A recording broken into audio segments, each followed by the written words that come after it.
अभी मुकाबला सख्त है।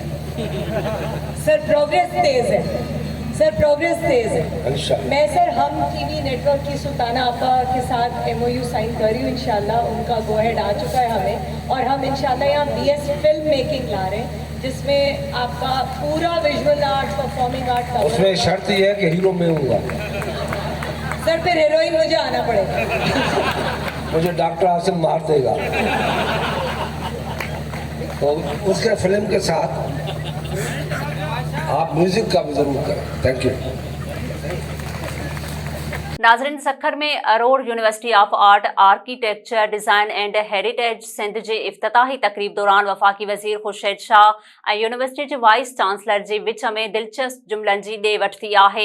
SS न्यूज़ जे रिपोर्टर अब्दुल गफूर शेख मूजिब इफ्तिताही तकरीब जे मौक़े ते स्टेज ते वफ़ाक़ी वज़ीर ख़ुर्शीद अहमद शाह ऐं wise chancellor professor doctor Samreen Hussain विच में दिलचस्प ॻाल्हि ॿोल थी। वफ़ाक़ी वज़ीर ख़ुर्शीद शाह चयो आहे त सिंध यूनिवर्सिटीअ में म्यूज़िक डिपार्टमेंट जो पिणु मंसूबो आहे त जीअं उनखे पाण मुरादू कॉलेज बणायो वञे, ॿार पंहिंजो रोज़गार ॻोल्हे सघनि। डॉक्टर समरीन हुसैन चयो त सुल्ताना सिद्दीक़े सां फिल्म मेकिंग प्रोजेक्ट बाबति MOU ते सहियूं कयूं वेंदियूं, जंहिं ते ख़ुर्शीद शाह मज़ाक़ कंदे चयो त शर्त आहे त उन फिल्म में हीरो आउं हूंदुसि, जंहिं ते डॉक्टर समरीन खिलंदे जवाबु ॾिनो त हीरो तूं हूंदे त हीरोइन मूंखे थियणो पवंदो।